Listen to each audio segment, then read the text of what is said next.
C'est un lieu imposant, réduit à l'état de friche industrielle depuis les années 2000. Ici, sur les hauteurs de Vernon, modeste commune de l'Eure, se dressait jadis le LRBA, le Laboratoire de recherche balistique et aérodynamique français.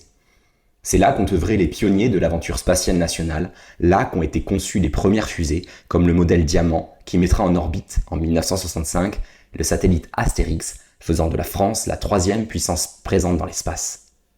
Mais Vernon, ce n'était pas alors que le LRBA.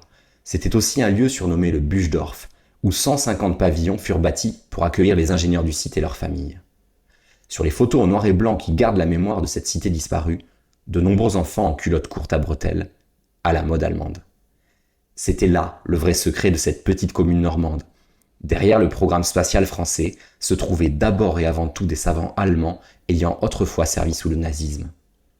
Il est bien connu que les deux grands vainqueurs de la Seconde Guerre mondiale, américains et soviétiques, se sont accaparés nombre des cerveaux du Troisième Reich.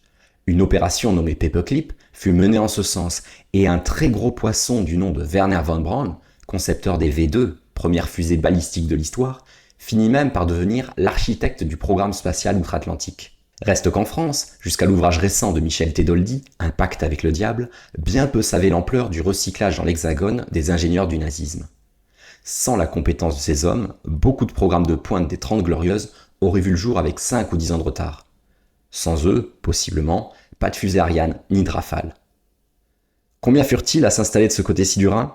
N'est pas facile de l'établir. Des centaines, plusieurs milliers plus sûrement. Il est assuré en revanche qu'ils ne furent pas transférés sur place sous la contrainte. Dès 1945, avec la bénédiction de De Gaulle, de grands scientifiques français comme Frédéric Joliot-Curie ou Yves Rocard, oui, le père de Michel, s'implique personnellement pour favoriser les transfuges. La compétition avec les autres vainqueurs est rude, mais la France, forte de sa proximité géographique et de l'octroi de conditions particulièrement favorables, est souvent choisie, notamment par des anciens de l'équipe von Braun. La volonté de replacer le pays dans le concert des nations rend les autorités peu regardantes sur le passif des recrues. Que certains aient été proches de hauts dignitaires hitlériens ou qu'ils aient simplement travaillé sans sourciller au milieu de déportés plus morts que vifs n'y change rien.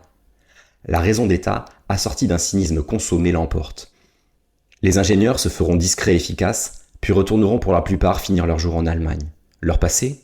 Ils n'en parlaient généralement pas. Il est donc difficile de sonder leurs possibles remords.